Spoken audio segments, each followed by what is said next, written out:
Alice is quite a complex character with a lot of drama going on in her life. Was it the character that appealed to you more than the concept?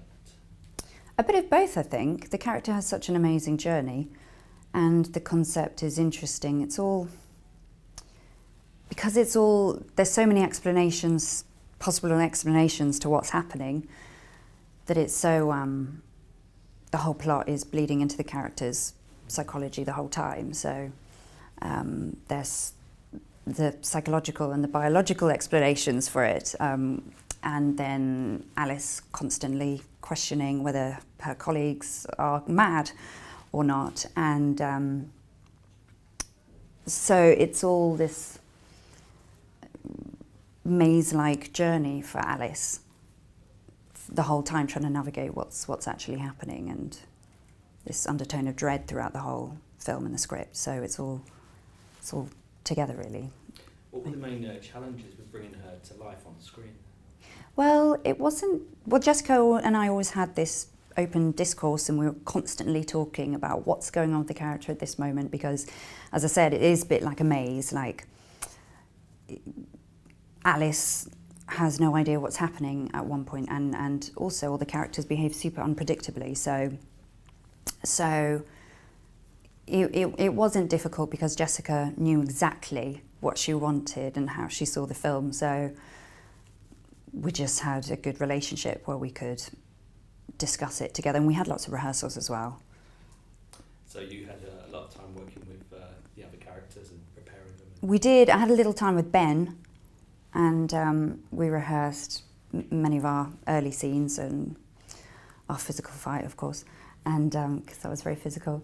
And but Jessica and I rehearsed the therapist scenes, which is where Alice talks really about what she thinks and what her actual true concerns are, which is actually the driving force for what then happens on later in the film. It had an underlying sci-fi vibe to it as well, like it just could blow up into a Day of the Triffids type Yeah. title. Was that part of the appeal? Yes, definitely. It has a very sci-fi, horror, mystery, thriller vibe to it. Yes, definitely. And Jessica showed me the prototype for Little Joe, the plant. I thought it looked really Triffidsy. I actually took one home. Actually, I overheard someone on the airplane whispering, saying, "That looks like a Triffid." So, but actually, Jessica didn't know anything about Triffids before. She developed it with the designer, and it was inspired by many different things. But yeah, the sci-fi element I definitely love. Very interested in sci-fi. Yeah, because the science got wrong and the shouldn't be playing God element. So yeah, the mutated genetic engineering. Yeah. It's very topical and yeah, great for a. And how did the shoot go? Was it in Austria? Yeah, we started the shoot in Austria. All the plant house was in a big glass plant house. All those scenes were in a very hot glass greenhouse in the summertime, and then we moved to Liverpool for all the house scenes, and then Wales for the isolated scenes in the mountains. How long was it in total, the shoot? It was the total of the shoot was probably about a couple of months, I'd say. And you've been touring it on the festival, so for quite a while. Yeah, we have.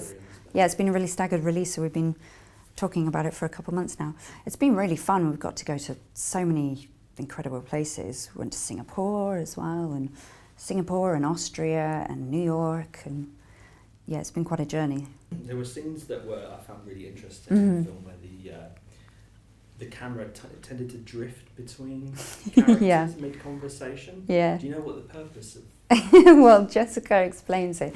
She says that usually when the tension builds in a scene, that the camera goes closer and closer to the characters' faces because the tension builds and you want to capture it. And she said she likes the idea of just panning right past them and completely missing it on purpose. I think she just likes to subvert these conventions, and it's what she does so well. She just does that deliberately in her films as well. She says she likes to lead people into believing it's going to be something, and this is going to happen this way, and this is how a horror goes, and the climate's going to build and build, but then she'll take a really unexpected U-turn, and she says she quite likes that effect that it has on the audience.